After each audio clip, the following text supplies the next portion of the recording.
गर्मियों की सुबह थी। सूरज की किरणें धरती को तपाने लगी थी। पक्षी पेड़ों की घनी शाखाओं में छिपे बैठे थे। लू चल रही थी और हर कोई छांव और ठंडक की तलाश में था। गांव में एक किसान था जिसका नाम रामू था। वह बहुत मेहनती और समझदार व्यक्ति था। इस साल गर्मी बहुत तेज पड़ रही थी और बारिश के कोई आसार नहीं थे।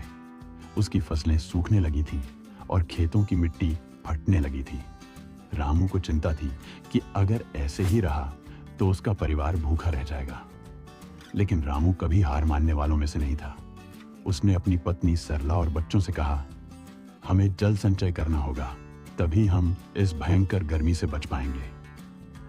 रामू ने गांव के बुजुर्गों से सलाह ली और खेत के पास एक छोटा तालाब खुदवाने का फैसला किया।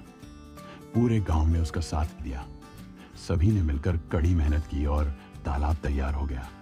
जब अगली बार बारिश हुई तो तालाब में पानी भर गया।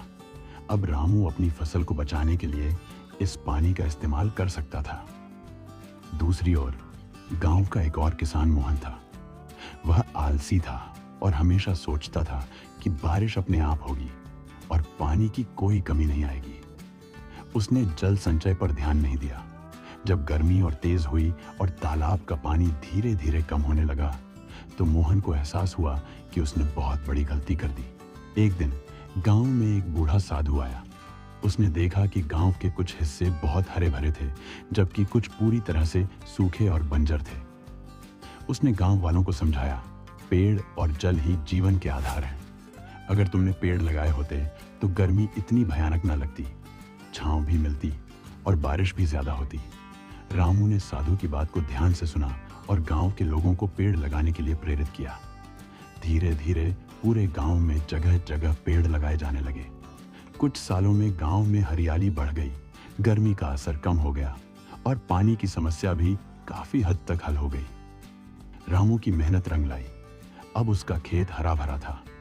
उसके पास पीने और खेती के लिए पर्याप्त पानी था। वहीं मोहन को अपनी गलती का एहसास हुआ, लेकिन तब तक बहुत देर हो चुकी थी। उसने सबक लिया कि जल और प्रकृति का संरक्षण बेहद जरूरी है। इस कहानी से हमें यह सीख मिलती है कि ग्रीष्म ऋतु केवल तपती धूप और गर्मी का मौसम नहीं है, बल्कि यह हमें जल, पेड़ों और मेहनत के महत्व को समझने का अवसर भी देती है। यदि हम समय रहते उपाय कर लें तो कोई भी मुश्किल हमारे जीवन को प्रभावित नहीं कर सकती। जल ही जीवन है और पेड़ हमारे सबसे अच्छे साथी हैं। यदि हम इनका संरक्षण करें तो कोई भी ऋतु हमारे लिए कष्टदायी नहीं होगी।